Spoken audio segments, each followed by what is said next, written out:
Olá pessoal, bem-vindo e bem-vinda ao canal Amu Invest. BTCI 11, vale a pena? Venha saber. Even when you feel low, you can still go. Even when you feel slow, you can still go. Even when there's no hope, you can still go. I never answer to no, man, I still go. Então pessoal, este é um fundo imobiliário de recebíveis, ele é um fundo imobiliário de papel. Na data em que eu gravo o vídeo, ele está sendo negociado a R$10,35. Ele entregou de dividendos nos últimos 12 meses 11,60%. Ele vem sendo negociado agora bem próximo do seu valor justo, um PVP de 1. Ele tem uma ótima liquidez diária, negocia uma média de 2.600.000 por dia. E ele vem com a variação positiva nos últimos 12 meses de 29%. Então, no quesito de cotação, esse fundo atualmente está na base 10, mas ele não era de base 10, ele era um fundo de base 100. Então, esse fundo, se eu não me engano, ele desdobrou da base 10, da base 100, em 1 para 9. Então, se eu não me engano, ele estava a R$90, e aí a gestora desdobrou ele para ele vir a R$10, tá? Se eu não estiver equivocado. Lá nos idos de 2019, esse fundo era negociado a mais ou menos R$8, um pouco abaixo disso, ou seja, R$80. E aí, no final de 2019, houve muita euforia no mercado. Então, esse fundo teve uma recuperação, saindo de menos de R$8 para algo na casa de R$9. Durante a situação pandêmica, em março de 2020, as suas cotas caíram para baixo de R$6, na faixa de 5,80 mais ou menos.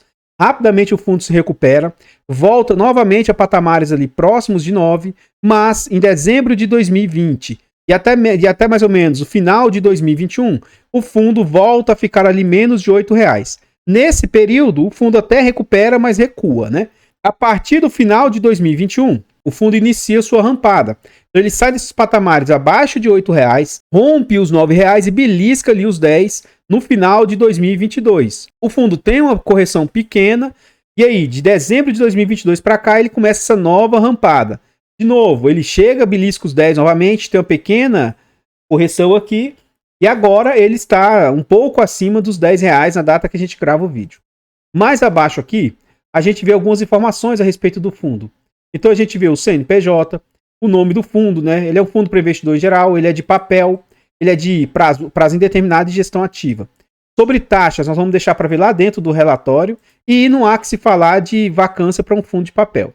Esse é um fundo que aumentou muito o número de cotistas, principalmente depois do desdobramento. Atualmente ele está com quase 170 mil cotistas, né, 169 mil, e ele tem quase 100 milhões de cotas emitidas. Ele vale atualmente R$10,26, um patrimônio de 1 bilhão e 220 mil, e ele entregou de dividendo, o último dividendo anunciado foi de 9 centavos. Continuando aqui no site, a gente vê informações como o yield médio do fundo. Então esse fundo já chegou a ter um yield maior. O que vem acontecendo agora? A gente vê um aumento na cotação do fundo e uma diminuição nos dividendos. Por isso que o dividend yield vem caindo. Então ele já chegou a ter um yield médio aqui ó, de até 1,36. E atualmente os últimos dividendos eram 1%, 0,94, 89, 90. Tá? Então a gente vê isso aqui no gráfico nominalmente. Ó. Então os dividendos que já chegaram a ser na casa de 13 centavos recuaram para 10, 11, 10 e agora estão na casa de 9 centavos. Nominalmente aqui a gente vê com as dízimas, né? Então o que eu falei para vocês, 10 centavos, caiu para 9,7, 9,4 e agora no dia 7 de março eles pagaram no dia 14 de março 9 centavos. Como esse vídeo é gravado com 2 semanas de antecedência, quando o vídeo for ao ar, provavelmente ele já vai ter anunciado aqui os de abril para pagar em abril. Mais abaixo aqui a gente vê a rentabilidade do fundo. Muito dessa rentabilidade não é por causa dos dividendos, mas sim porque o fundo estava depreciado, ele estava bem descontado lá nos idos de 2020, 2021, e de lá para cá o fundo se recuperou. Então, boa apreciação desses dividendos, desse rentabilidade, é porque o fundo estava com a sua cota depreciada e subiu. Tanto que em outros momentos, a rentabilidade do fundo era abaixo de vários indicadores, né? Por vários e vários momentos aí a rentabilidade estava abaixo. Então, nos últimos 5 anos, o fundo vem com a rentabilidade de 84%, que é o dobro, né, do CDI, 46%, o IPCA 32%, o IFIX 37% e o IDIV 68%. Eu vejo, então, o fundo com uma boa rentabilidade, né, um ponto positivo aí. Então, pessoal, antes de a gente continuar vendo mais a respeito desse fundo imobiliário, eu trago para vocês formas de apoio financeiro ao canal. Se você gosta do nosso trabalho e quiser nos ajudar, considere fazer uma doação para o Pix, amuinvest@gmail.com. Qualquer doação é muito bem-vinda. Outra forma de apoio, os nossos canais contam com o clube de membros, Qualquer canal tem membro, vá lá e torne-se membro dos nossos canais. A partir de 10 centavos por dia, R$ 2,99 por mês, é um valor barato, mas que pra gente faz muita diferença. Além de nos ajudar, você tem acesso antecipado a vídeos, reforçando que o vídeo está sendo gravado com 2 semanas de antecedência. Você tem preferência nos vídeos e participa do nosso grupo fechado. Quem é membro ainda tem desconto na nossa planilha de controle financeiro. Neste ano foi o ano que eu consegui fazer minha declaração mais rápido. Porque a planilha vai te ajudar a organizar os ativos e vai te ajudar também na sua declaração. Então ela é um ótimo produto, com ótimos insights, ela te ajuda até nas suas decisões de quem investir. Então eu gosto bastante aí da planilha. E você adquirir na planilha, além dela ser barata e acessível, você apoia financeiramente aí o nosso trabalho. Nós contamos ainda com e-books de introdução aos fundos imobiliários e introdução aos FIAGROS. São e-books de ótima qualidade, com conteúdo bem agregador, que vai ajudar bastante você no entendimento aí dos ativos, e são baratos e acessíveis. E o mais importante é que comprando os e-books vocês nos apoiam financeiramente. Muito obrigado aí pelo apoio. Esse vídeo aqui foi uma sugestão do PetBR. Ele falou o seguinte: faz um vídeo novo, amor. Tô querendo um outro fundo para base de troco. Estou bem posicionado em um e quero diversificar. Mas eu não quero mais o MXRF11. O MXRF11 ele é da XP e o BTCI é da BTG. Então, eu, por questões de gosto pessoal, não invisto em ativos da XP nem da BTG. Apesar de que eu acho que a BTG vem fazendo um bom trabalho nesse fundo, a gente vai ver sobre isso lá dentro do relatório. Gostaria de agradecer imensamente aos membros do canal. Aqui no canal Amu Invest, o Giovanni, Leonardo e o Tricolor renovaram o clube de membros, eles são membros antigos. E lá no canal Amu Fiagro, o Antônio, F. Bar e o Giovanni também são membros. Saibam vocês que os membros carregam o canal nas costas. Vocês são imprescindíveis para a gente continuar fazendo o nosso trabalho. Muito obrigado aí por todo o apoio. Aqui agora nós já estamos dentro do relatório gerencial. Note que esse relatório aqui ele foi entregue no finalzinho de março. E ele ainda é um relatório defasado, tá? Ele é de janeiro para algumas informações de fevereiro, tá? Então o que a gente observa aqui no relatório? Aqui tem um índice dele, e ele começa com alguns destaques. Então a gente vê o patrimônio do fundo, a gente vê a cota vale 10,29, então ele está sendo negociado bem próximo do seu valor justo. O quanto ele entregou de dividend yield, o último dividendo, a liquidez do fundo e a taxa que ele cobra, 0,95. Lá no finalzinho do relatório, ele traz isso mais detalhado, trazendo que eles não cobram taxa de performance, tá? Esse é um ponto positivo. Essa parte aqui macro eu vou ler bem de forma superficialmente, mas se você tiver interesse no fundo, como o colega lá que pediu o vídeo, pausa o vídeo aqui e leia toda essa parte com atenção. Então aqui eles vêm falar, ó, no Brasil o Banco Central reduziu a taxa em 50 pontos base, ou seja, 0,5%, estava em 11,75, reduziu para 11,25, mas aqui está defasado. Por quê? Depois disso, já teve outra queda para 10,75. E eles estimam, a gestora, que lá para maio, eles vão reduzir de novo mais meio ponto para ficar em 10,25. Então pode ser que isso se concretize, mas a gente vê que está um pouco defasada a informação do fundo. Ele fala sobre a inflação, ficou abaixo do esperado em janeiro, mas em fevereiro a inflação já veio bem maior, então ele não traz essas informações aqui. Ó. Ele fala sobre a perspectiva das quedas de juros nos Estados Unidos, mas a gente viu que não caiu ainda, se manteve. Ou seja, é o que eu estou falando. Então o relatório tem sim uma certa defasagem nas informações. O fundo conta ainda com 4 centavos de dividendos aí acumulados. Aqui mais abaixo a gente vê a DRE do fundo, demonstrativo de resultado de exercício. Então ele mostra o resultado que o fundo teve. O resultado total vem melhorando, provavelmente em razão de captações que o fundo fez. Mas ó, de 7 milhões, ele saltou para 12, 11, 10, 7 novamente em dezembro e agora 11,5. E de onde que vem esses recursos? Vou pegar somente janeiro, tá? Janeiro, 9 milhões e 700 veio dos CRIs, 570 mil veio de FIIs, e o fundo atualmente tem 13% em caixa, que para mim é uma quantia exageradamente alta. E esse dinheiro em caixa está rendendo para o fundo aí 1 milhão e 157 mil. Para fazer o cálculo de quanto as taxas representam aí, eu vou fazer baseado nos últimos 12 meses. Então, nos últimos 12 meses, o fundo teve de despesas 10 milhões e 283 mil. Como o fundo não faz um destrinchamento dessas despesas, eu vou considerar como se tudo fosse para o bolso da gestão. Então, ele teve 10 milhões de despesa e teve 132 milhões aí de receitas. Então, vamos ver na prática o que as despesas estão representando aí. Ó. 10, 283 vezes 100, dividido pelo total de receitas, ó, de 132, 165. Então, o que a gente observa? As taxas do fundo estão na casa aí de 7,78%, o que eu considero ser uma ótima taxa, né? Nesse ponto aí, ponto para gestor aí. Continuando aqui no relatório, a gente vê sobre rentabilidade, essa parte eu costumo pular, mas eu acho interessante essa parte da evolução do número de cotistas. de um ano para cá subiu muito, né? E isso se deu principalmente em razão do desdobramento das cotas, saindo ali de 43 mil para 163 mil. Então ele aumentou sua base de cotistas em quase 4 vezes, outro ponto bem interessante. Aqui ele mostra sobre o portfólio do fundo. Então o fundo hoje ele tem 69% indexado a IPCA mais 7, ele tem 27% a CDI mais 3 e um percentual pequeno ali em GPM. A taxa média da carteira, o duration, é de 4 anos e meio. E um ponto, assim, interessante do fundo é, nesse fundo aqui, dificilmente você vai ver a problemática que aconteceu com a CTR, DEV, Hectare e outros ativos. Por quê? Ele investe em setores pouco arriscados. Então, ó, ele financia vários fundos imobiliários ou até mesmo empresas do setor logístico. Ó, 43% ele financia o setor logístico, 20% shopping, 7% varejo, 20% residencial e 10% em vários, em outros, né? A maioria dos seus devedores são do setor sudeste, que é um setor mais aquecido. Ele tem na região sul e setor nordeste também.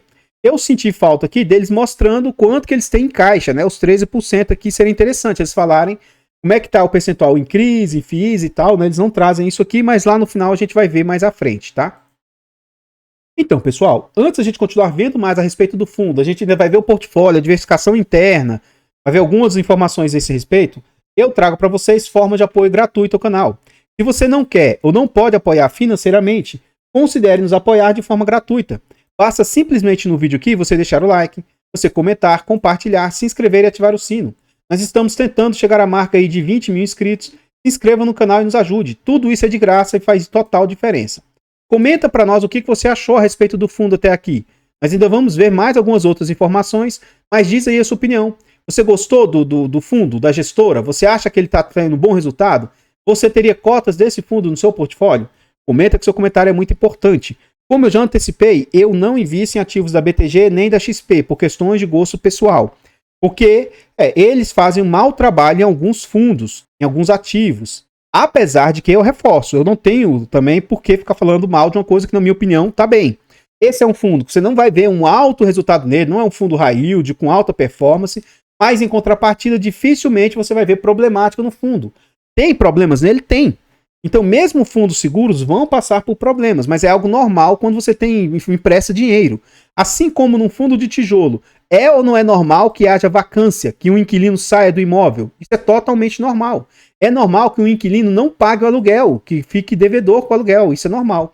Então, o que se espera num fundo de crédito, num fundo de papel, é normal que um ou outro devedor não pague. Isso já está no cálculo de risco deles. Então, nesse fundo, a inadimplência, a falta de pagamento deve ser totalmente minimizada, porque os devedores são de baixo risco. Mas ainda assim pode acontecer, tanto que tem 2 casos que a gente vai ver lá dentro do relatório. Então, assim, eu não tenho interesse de ter, mas isso não significa que o fundo seja bom ou ruim, e nem que isso seja indicação de compra, venda ou manutenção do ativo. Eu prefiro outros ativos aí para o meu portfólio. Nós temos um canal secundário, o canal MUF Infra, e a gente está tentando chegar aí a 1000 inscritos para monetizar o canal. Nos ajude a crescer o canal. Já contamos ali com 570, estamos em busca aí dos 600, 700, 1000. Se inscreva no canal e nos ajude a chegar nessa meta aí. Todos os nossos canais estão em outras plataformas. Vá nessas plataformas, siga, se inscreva, comente, compartilhe. Eu abro caixas de pergunta frequentemente no Instagram. Deixe a sua dúvida lá que a gente vai procurar atender com a máxima rapidez. Aqui nós já estamos dentro do relatório gerencial. Toda vez que você ver um relatório, a gente vê essa parte de composição do portfólio, fique atento a esse tipo de situação. Tá vendo esse aqui, ó, RIED? Ele tem 1 e 2, ó. Um é 2%, outro é 2%, então na verdade é quase 5% de exposição a esse devedor. Então tem vendo GPA aqui, ó, que é o Grupo Pão de Açúcar, mais abaixo aqui ele vai ter mais exposições ao Grupo Pão de Açúcar. Mas pelo que eu olhei aqui, de novo, como eu não tenho fundo, é o seu papel, se você tiver interesse, você olhar aqui as concentrações que ele tem por devedor, porque essa informação não viu o gestor trazendo quanto que ele tem por devedor, tá? Seria interessante se toda gestora trouxesse, olha, a participação total do Casa Shopping, realmente esse 6,7 ou não? Esse CDRP aqui, porque assim, isso é importante saber o quanto que tem por devedor, sabe? Eu não vi, né, que ele tem alta concentração. A maior exposição sendo 6,7%, eu vejo isso como ótimo para o fundo, sabe? Ele não tem alta exposição. Então, de novo, tem essas duplicidades de devedores que eu falei, mas não vejo como sendo nada demais. Esses CRIs que o fundo tem, 73% aqui, ó, segundo a gestão, eles querem levar para o médio e longo prazo. Ou seja, tem pouca possibilidade deles ficarem girando o portfólio. Agora, eles têm alguns CRIs que é para o curto e médio prazo. Ou seja, segundo a gestão, em algum momento, isso aqui pode ser que eles vendam mais rápido, né? Então eles têm percentuais também bem pequenos, com mais 4,2%. Então o total de CRIs vai para 78%. Continuando aqui no site, a gente vê os fundos imobiliários que ele possui. Então ele tem também percentuais pequenos nos fundos, ó. Então ele tem Canip, que é de papel, XPCI, papel, VGIP, papel. Então ele só tem fundos de papel aí no seu portfólio. Esse Shop 11 aqui eu desconheço. Mais 8,4% em fundos imobiliários. E aí o dinheiro parado em caixa, que na minha opinião, né, eu vejo como sendo assim um valor muito alto. Rendendo CDI mais 4, CDI 104% do CDI e 103% do CDI. Ó. Ele tem 13% do portfólio aí parado em caixa. Para um fundo de papel, o ideal é que ele aloque isso. Se fosse para deixar aqui em caixa, era melhor ele alocar em crise de CDI, né? Com certeza ele vai ter uma rentabilidade aí superior a 104, 103% do CDI. Mas enfim, esse é um ponto negativo que eu vejo aí do relatório e aparentemente eles não possuem alavancagem, né? Não tem ativos aí alavancados. Aqui começa, ó, ele traz a tabela de sensibilidade. A gente viu que o fundo hoje está próximo da casa de 10,40. Então, se ele estivesse ali na base 10, seria uma média de 11,62% de yield. Isso aqui seria IPCA mais 8, quase IPCA mais 9, ó, e CDI mais quase 4, CDI mais 3,8. Olha o quanto reduz porque o fundo está mais caro. Reduz de IPCA, o yield de 11,62 para 11,15, de 8,98 para 8,63, de 3,8 para 3,6. E se for comprando o fundo mais caro, ó, na casa de 10,80, R$11, cada vez mais vai diminuindo o quanto você pode ter de retorno. Assim como, se você consegue comprar o fundo descontado, a rentabilidade também aumenta, né? Ou seja, sempre que for buscar comprar ativos, principalmente fundos de papel, FIAGROS, FIINFRAS, FOFs, buscar comprar os ativos mais descontados, porque a sua chance de retorno aí você tem de ter um retorno maior do que você ficar comprando o fundo apreciado, né? O fundo com ágio. Logo abaixo no slide começa a falar a respeito dos devedores. Então dessa página aqui até praticamente o final são dos devedores. Essa é uma das partes mais importantes do relatório, mas eu acredito que seja uma das partes que o pessoal dá menos importância. Então o que é esse Casa Shopping aqui? Ó? Eles financiaram provavelmente a construção, reforma, alguma coisa nesse sentido. Isso aqui fica lá no Rio de Janeiro, é 68 milhões, IPCA mais 9, duration de 5,2 anos. O fundo tomou para si 71% do CRI.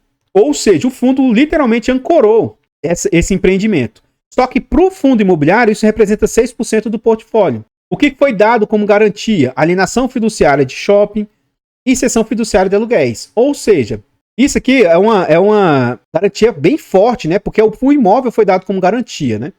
Então aqui ele explica um pouco mais, ó. Operação lastreada na aquisição do Casa Shopping, empreendimento localizado na Barra, é precursor no segmento de decoração, atualmente 70 mil metros de área bruta, tal, né? E tá adimplente com indicadores saudáveis. Depois ele vai falar sobre um centro de distribuição lá em Ribeirão Preto. Enfim, eu não vou ler um por um. Inclusive, o próprio fundo da própria casa está ajudando a financiar aí, ó, porque é do BTLG, ó.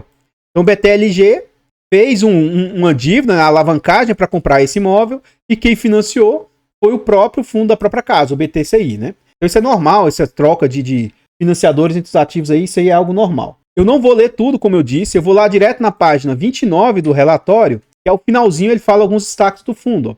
Então aqui novamente ele traz, ó, que é 0,095 a taxa, ele não cobra performance, já teve 11 emissões, né?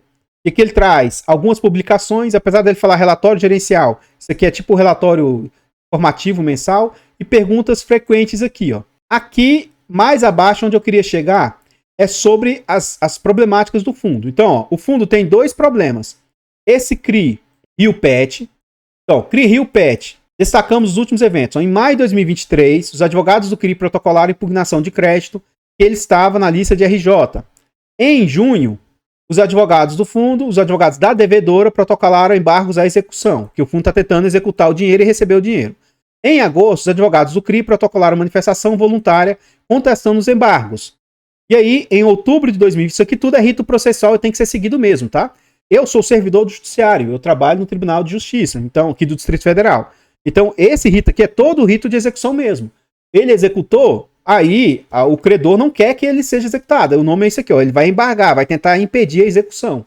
E aí aqui eles se manifestaram quanto aos embargos dele. Um vai se manifestando em relação ao outro. Em outubro, o juiz decidiu, ó, determinando a penhora dos imóveis que garantem o crédito. Por quê? Porque tem essas garantias. O fundo imobiliário é muito sólido nesse sentido. Em novembro, os advogados da devedora protocolaram resposta à impugnação do crédito e os advogados do CRI, manifestação.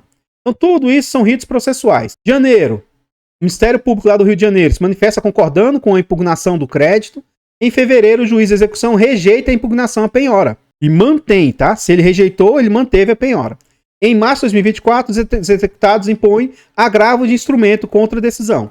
Esse tipo de agravo aqui, ó, ele sobe em grau recursal. Até então, quem estava decidindo era o juiz, que ele tem poder de decidir se ele acata ou não as coisas. Como aqui os advogados entenderam que o juiz não satisfez, eles agravam ao tribunal segunda instância. Então, só para vocês saberem assim, que todo processualmente é um pouco chato, demorado, porque tem que seguir, tem prazo para outra parte e tal. Ó. Então, por fim, a gestão tem liderado comunicações com o secretador, agente fiduciário e demais titulares da operação, para ver se consegue a recuperação do crédito. E aqui a gente vê outro devedor aqui. O que eu quero dizer isso para vocês? Tem dívidas dentro do portfólio, e essas dívidas é normal, tá tendo problema, como qualquer fundo.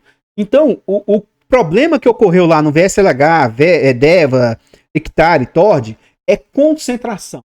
O problema de ter inadimplência lá era um setor mais arriscado, até aí tudo bem. Mas a gestão pesou e concentrou, fez coisa cruzada, então lá foi as coisas mais graves, né? Mas é totalmente normal que ocorra essas inadimplências em fundos de papel. O RPR está passando por isso, o Vegia, o Vegip, o REC, o RSR. Então, todo fundo de papel passa por isso, é normal. O CRI Carvalho Hosken, destacamos que após o encerramento de outubro foi aprovada a reestruturação do cronograma. Contudo, ó, houve a convocação para uma assembleia, por quê? Eles vão decidir isso aqui em janeiro, para decidir se ia fazer ou não vencimento antecipado, porque eles descumpriram a obrigação. Eles fizeram um acordo aqui e não estão cumprindo. Ressaltamos que as pautas seguem sendo deliberadas em assembleia. Como tem defasagem do relatório, eles estão falando ainda sobre janeiro, tá vendo? Nós já estamos em abril. Então, no próximo relatório gerencial, só que eu acho que o próximo relatório gerencial só vai sair no final de abril. Esse eu peguei no dia 28 de março. Então, aos poucos, vai ter mais informações a respeito desses devedores. Só que esse Carvalho Hosken, ele está em outras carteiras. Pode ser que outras gestoras tragam essa informação de forma um pouco mais rápida, tá? Então, pessoal, o que eu tinha para trazer a respeito desse fundo imobiliário são somente essas informações. Eu gostaria de agradecer todo o apoio, seja gratuito ou financeiro. Lá no canal Amudicas nós temos e-books de português para concurso. Adquira os e-books e nos apoie dessa forma financeira. Eu vou ficando por aqui e eu espero encontrá-los nos próximos vídeos.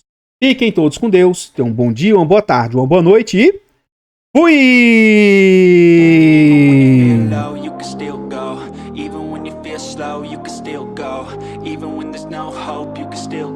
I never answer to no, man, I still go. Go, go, go, go, go, go, go, go, go, go, go, go, yo, go, go, go. Hustle hard, hustle every single day. I'll be making moves till I'm buried in my grave. To the system, I don't wanna be a slave. I've been doing shit my way.